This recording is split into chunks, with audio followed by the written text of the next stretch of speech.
Good evening, everyone. I'm Secretary Gary Westcott with the Department of Public Safety and Corrections. I have a prepared statement, prepared statement with today's timelines, and then Attorney General Liz Murrow will follow me.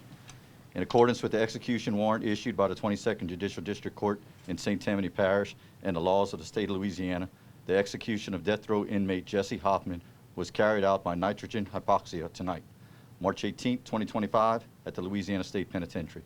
Mr. Hoffman was pronounced deceased by the West Feliciana Parish Coroner's Office at approximately 6:50 p.m. Mr. Hoffman was convicted of first-degree murder of Mary Margaret Molly Elliott on June 25, 1998, and in accordance with the jury recommendation, was sentenced to death on September 11, 1998. Beginning at 6:30 a.m. this morning, Mr. Hoffman had visitation with his family, his attorneys, and his spiritual advisor. At approximately 3 o'clock p.m., Mr. Hoffman's visitation with his family concluded, and Mr. Hoffman's attorney was permitted to remain with him till approximately 5:10 p.m.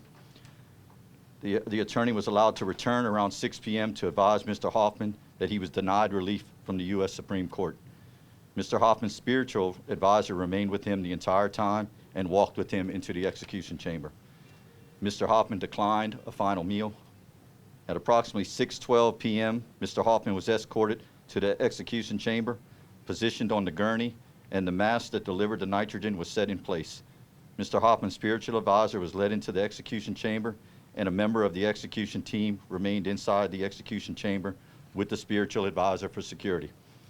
Individuals from the Louisiana Department of Justice, Louisiana Governor's Office, the St. Tammany Parish District Attorney's Office, along with media representatives from the Advocate/Times-Picayune and WDSU witnessed Mr. Hoffman's execution. At approximately 6:20 p.m., the curtain to the witness chamber opened. Louisiana State Penitentiary Warden Darrell Benoit provided Mr. Hoffman with the opportunity to make a last verbal statement. Mr. Hoffman declined a statement. At approximately 6:20 p.m., Warden Benoit informed the witness that the state would now carry out the execution of condemned inmate Jesse Hoffman. Mr. Hoffman's spiritual advisor remained inside the execution chamber and carried out the previously approved written plan to assist Mr. Hoffman with the exercise of his spiritual beliefs.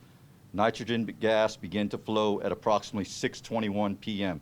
and flowed for approximately 19 minutes.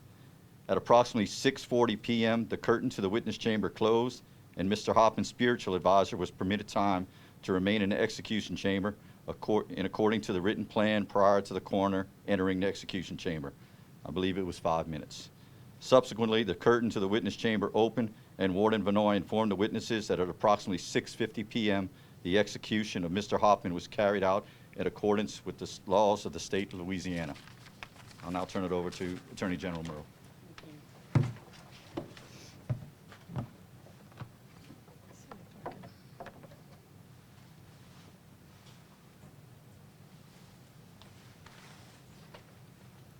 This was Mary Margaret Murphy Elliott. She was known to her friends as Molly. On November 28, 1996, on Thanksgiving Day, a duck hunter found Molly Elliott's naked, dead body abandoned on a makeshift dock where she had been shot in the head execution style after being kidnapped, robbed, terrorized, raped, and marched to this desolate spot for her death. Molly was brutally and mercilessly raped and murdered. She was only 28 years old. That was nearly 30 years ago. Tonight, justice was served for Molly Elliott and for the state of Louisiana. Molly's husband told USA Today, Molly was a cherished person who missed out on motherhood, a promising and successful career, and a life in the country on the property we bought together. Hers was a life that was so full of hope and promise for a beautiful future. The loss of Molly is a scar we will forever carry, and it will never heal. Governor Landry and I made a promise to the citizens of Louisiana and the family members of the victims of these heinous crimes that we would put them first and that we would follow the law. The last execution in Louisiana was in 2010 of Gerald Bordelon, who waived all of his final appeals. Justice has been delayed for these victims and their families for far too long. I, along with my office, remain committed to ensuring that justice is carried out in all the death penalty cases. Jesse Hoffman was convicted and sentenced to death by a jury for his heinous crimes. He received multiple appeals. He received even more appeals and review in the last several days. Now he faces his ultimate judgment before God.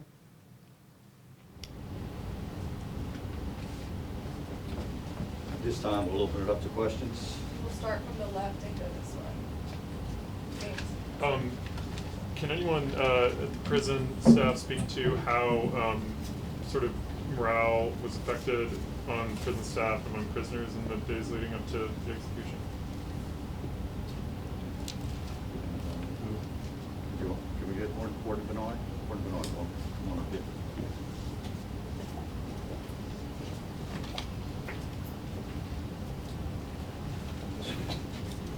Good evening. Our staff are professionals. Their morale was not affected. You know, I'm sure that they all have their own views, but I'm so proud of my team, my staff. Everyone was so professional. They showed Mr. Hoffman dignity and respect and did their jobs, and I am proud of them. The death row inmates, today, they were kind of quiet, but that's to be expected. I've seen that in the past, but no problems, very respectful, just kind of quiet and silent today. Were any members of the victim's family in attendance? They were not, but the governor and I have both been in contact with them, as have people from the district attorney's office in St. Tammany and the detectives who investigated this case from the outset. So they've been in close contact with the family. Commissioner Warden, any problems that you guys, obviously this is something that's brand new to you guys using as an execution tool. Is there anything that you ran into, any concerns, any problems with this being carried out for the very first time? I'll tell you, my staff, as everybody knows, we follow the protocol of Alabama. Again, we let them lead the way and we followed them. We actually probably did a little bit better than they did with some of the equipment we did, and we've made some tweaks to what they did. It was flawless. It went about as good as we can expect. We expected it to be. We had no problems. We are, like the warden said, our staff is trained for this, and it went about as flawless as we could expect it to be. There was nothing that happened that we weren't ready for. Anyone else? Great. Yes, sir. What is your message to the people outside who are there with the vigil saying not, and it's not just for the inmate, but also the victim, but they're saying they want the death penalty not to be in Louisiana? Yep. Yeah, that's a legislative policy issue, and certainly they are free to advocate and to pray and to continue to support whatever their views are. But this is the law of Louisiana, and we carried out the law of the state of Louisiana. So you said that you and authorities have been in touch with the family of Molly Elliott, and they were not unanimously in favor of carrying out this execution. So what do you say to the family not in favor of execution in this case as well as other cases going forward? And will you hear the concerns of family members of victims who don't want to see executions? I can tell you that Molly Elliott's immediate family members did not oppose this moving forward. They are grateful to have finality, and I was in direct communication with them during this process.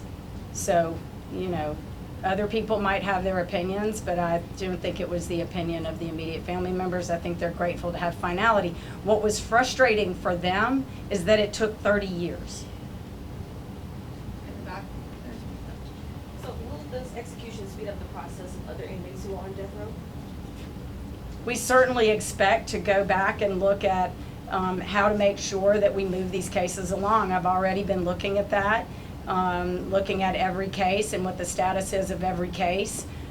Some of these cases have been sitting for a couple of decades with motions that the defense attorneys frankly should have moved forward a long time ago. We'll address those issues as we can, but yes, we expect to move more forward.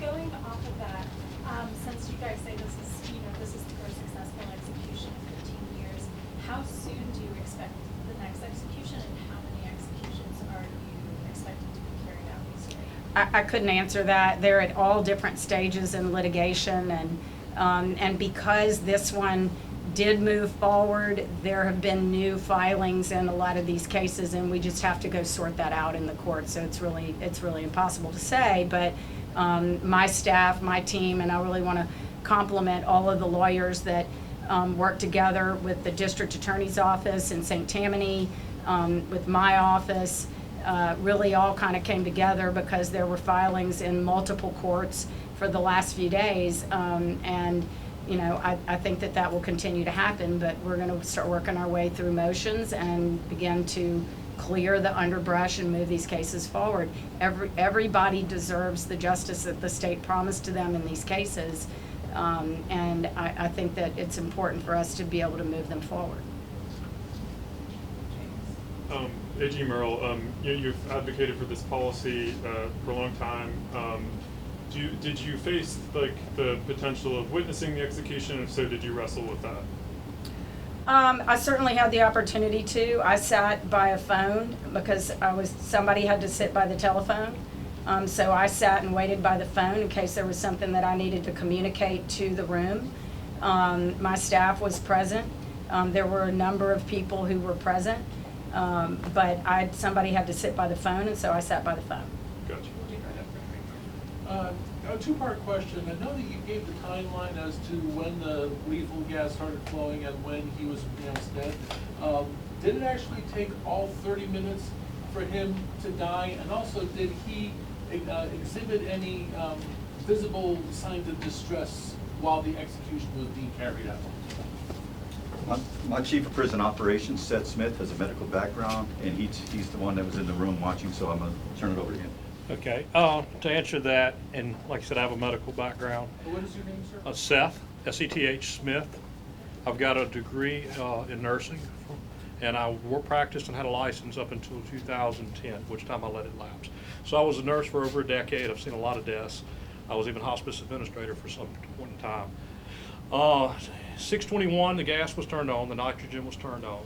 Around 6:23, he did have some convulsive activity. And I was told he may have had even some fine motor stuff after that I personally didn't see from my angle.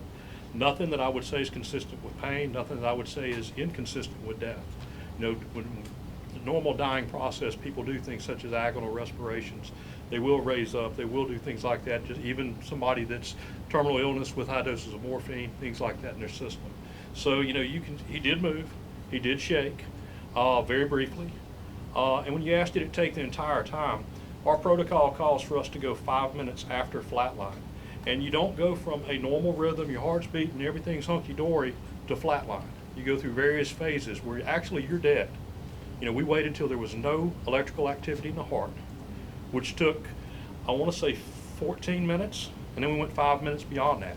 So we went 19 minutes. But he, in essence, was clinically dead very quickly. Very quickly. Does that answer your question? Oh, yeah, absolutely. Okay, thank you. Any more over here? Just real quick, how many prisoners do we have on death row right now? 55 now.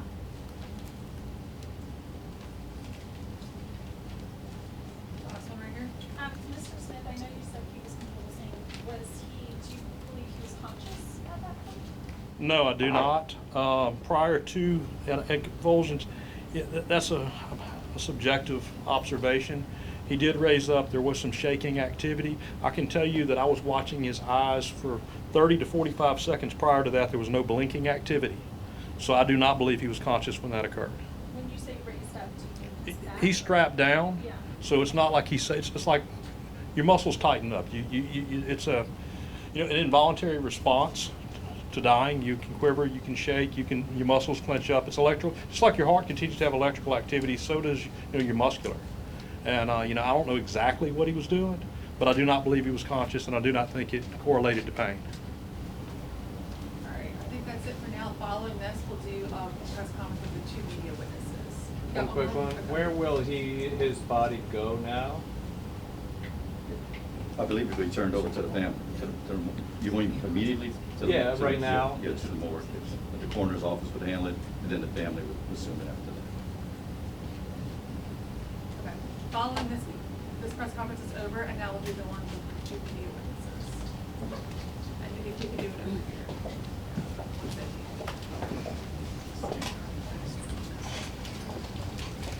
Thank y'all.